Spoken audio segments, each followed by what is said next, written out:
In terms of China, China takes.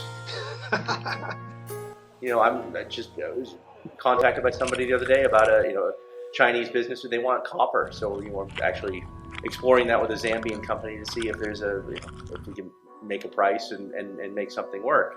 The issue is, Chinese demand rises and falls. I mean, for a while, China was taking everything out of the ground in Africa, and then one day it kind of stopped. I mean, it's still there, but I mean, the voracious demand of China for African commodities has tapered off, and so we're in a bit of a commodities boom right now. But China's not in Africa to build long-term, lasting, close, special relationships. I mean, it's there to make money, and it's there to kind of take. And I think lately some of the PR from China has not been good. I mean, people making racist videos. I mean, the Chinese can be very racist toward Africans, and they're not shy about it, and Africans know it. So, I think the worrying, I wouldn't say worrying thing, but there's also a lot of agreements between the Chinese and African governments to, we will give you X amount of money, and but we'll get your airport if you default on it. And there were all these rumors a while ago that the Chinese were going to take over Entebbe Airport in Uganda because the Ugandans had defaulted. Turned out to be false. But the Chinese are also going to realize that they can't really just take an airport. Like if the Ugandans want to kick them out, they're going to kick them out. I mean, I told this, I've lectured at the Diplomatic Academy here, and I did a thing on Africa, and one of my takeaways was don't be like China. Don't, for in a lot of ways, the Chinese are going to get screwed. I think, ultimately, there's going to, whether it's defaults and, I don't know. I think, I think, but the relationship is maturing. I think China is starting to behave a little bit more like other donors toward Africa.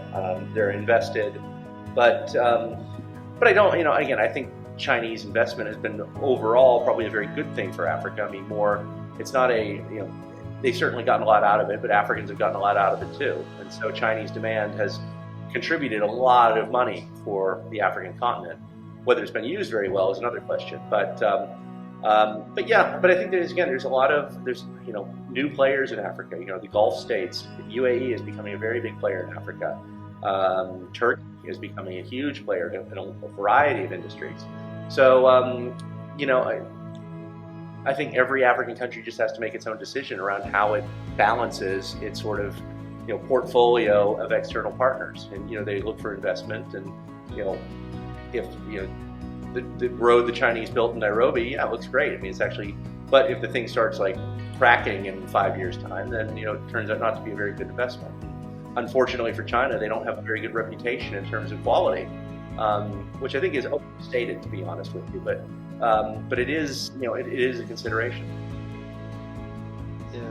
Yeah, but I think when I studied African politics, what they were saying is that African governments prefer to work with the Chinese because they don't put as many strings to the aid money that they give to Africans. Like if you work with the West, they expect good governments and they expect accountability, whereas the Chinese are more they let you govern as the Africans please. But so a lot of African governments have decided to rather go with China. Is that still the case? Do you think that's still the case? Yeah, but I think the conditionalities are coming. I mean, I think that's where now Zambia. I mean, if you followed it, Zambia had just had a change in government before that was in deep, a huge debt crisis, and the Chinese, it was working with the Western donors, and the donor community is like, okay, we'll make a plan, and the Chinese said, no, you pay us. We're going to be first. You're going to pay us, which did not sit very well with the Zambians. And so I think this kind of showed, like, look, this is the kind of partner you're dealing with.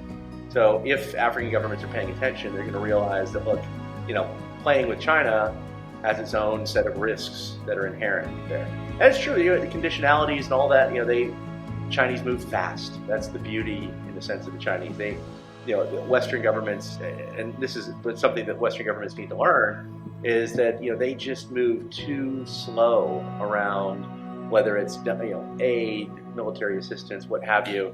there's just lots of lots of red tape, lots of bureaucracy that go into it, whereas China can move quick. But I think China is going to realize that it's moved too quick in certain instances and should have done a bit more due diligence to make sure that it's going to get return on its investment.